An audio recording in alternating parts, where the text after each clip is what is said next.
Good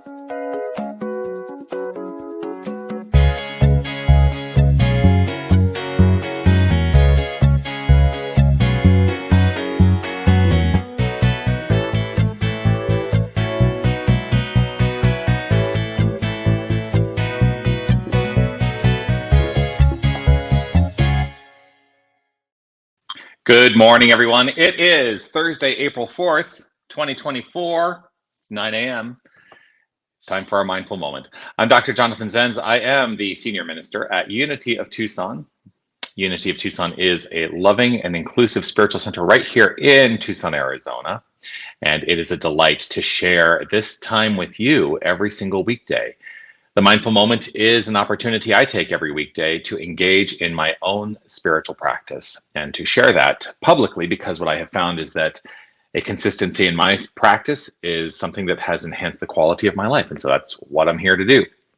And today is a little bit about that, to be perfectly frank. Whether you're watching live or on the replay, I would love for you to post a comment and let me know that you are here. I will, of course, offer this reminder. And that is to say, you, in fact, really hear this. Okay, ready? You are love. You are light. You are life. You are magnificent. And I am so grateful that you shine your light and share your magnificence with the world. Thank you, thank you, thank you for doing that. So today, what has come up for me, today's a little bit of a teaching day. Of course, I'm in the middle of teaching a class. Well, I've just begun the class last week. Tonight is our second class meeting of teaching The Creative Process in the Individual by Thomas Troward. The book is by Thomas Troward. That's the book that I'm focused on right now. The Creative Process in the Individual by Thomas Troward. And this is a follow-up actually to the published transcripts of some lectures that he gave in 1904, the Edinburgh lectures on the Edinburgh and Doré lectures on mental science. And this actually is a great read as well. I prefer A Creative Process in the Individual in a lot of ways, but this is lovely. And I kind of turned to this, and it's my original copy that I studied from so long ago. And this is a sentence or two that jumped out at me that I wanted to share with you. Really take this in. Just take a moment. Breathe, relax. Here we go.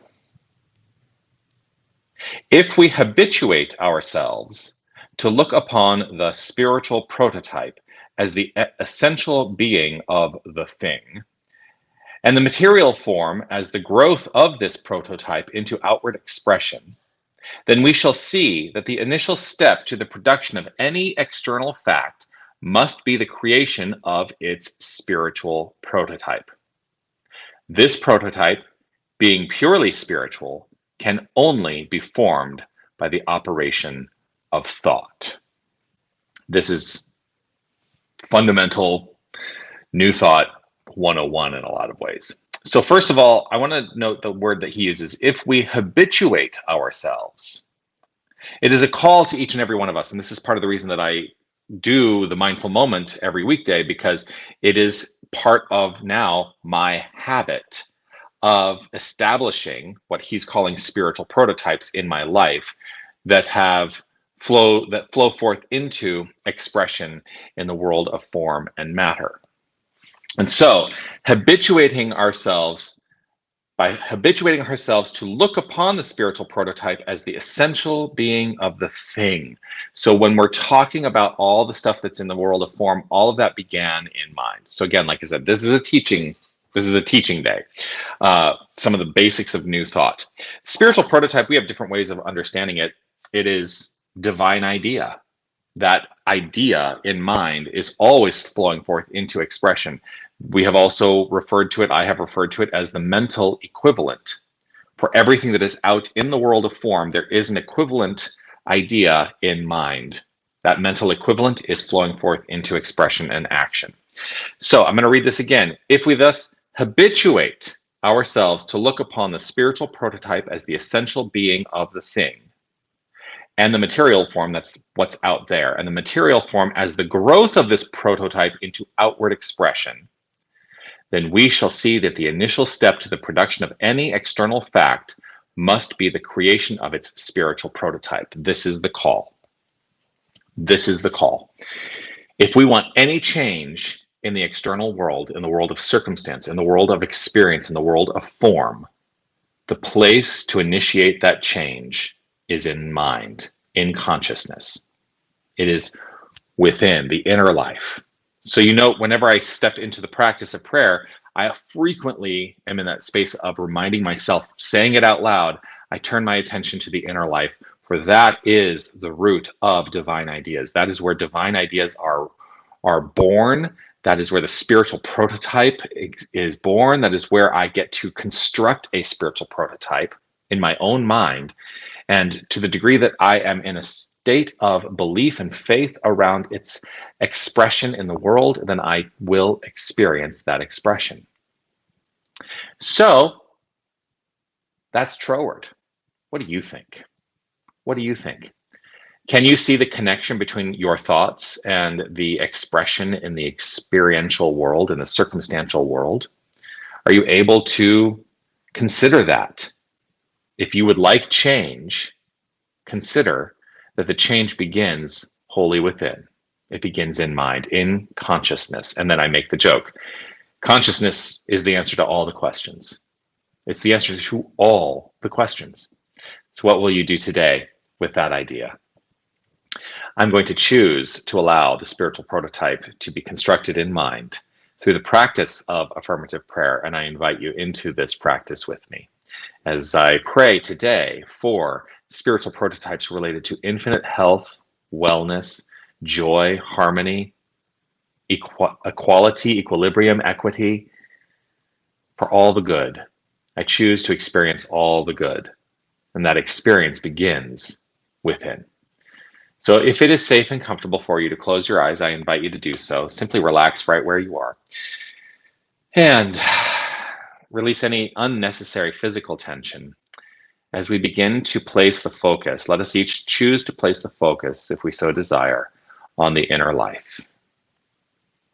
The inner life, the mind, consciousness. Opening up an awareness of that which is active in consciousness and that which is below the level of awareness. Let us begin to explore the depths by deepening into an awareness that there is more beyond the awareness. As I relax in this moment, I am rooted in this understanding that the absolute is all there is. The absolute is all there is. There is God and nothing else. There is love and nothing else. These are all synonyms for one another. There is the infinite and nothing else. There is universal presence and nothing else. There is consciousness and nothing else. And this is who and what we are, for we cannot be separate from the infinite wholeness. For if anything were separate from the infinite wholeness, then it would no longer be infinite or whole. And so I root myself in this knowledge that there is only infinite wholeness, and we are facets, each and every one of us facets of this infinite wholeness. And as we flow forth into expression, as we allow the unfoldment of magnificence, I hold firm in my own faith that I am creating right in this moment a magnificent spiritual prototype for all I require in the fullness of expression of my life. And I know that the spiritual prototype is a prototype rooted in joy, in health, in magnificence, in unbounded creative expression, in magnificent abundance. I recognize everything as abundant, beginning within, beginning with mind, for I am an abundance of divine ideas, and divine ideas flow freely, easily, and effortlessly. And I know as those divine ideas flow, as I begin to mold them, I am creating spiritual prototypes for the expression of my magnificent life. And I hold firm that this is so for each and every one of us. And so we are, each and every one of us, able to construct our lives purposefully rooted in this knowledge. And so I choose to construct my life in joy, health, harmony, wisdom, insight, imagination, understanding, letting the attributes of the divine be at the forefront of all expression. And so with joy, with peace, and in a sense of harmony overflowing, I, with gratitude and appreciation, let it be. I release, I trust, I know, and affirm perfectly, easily, and effortlessly, this word spoken is so. I affirm it by saying, and so it is. Amen.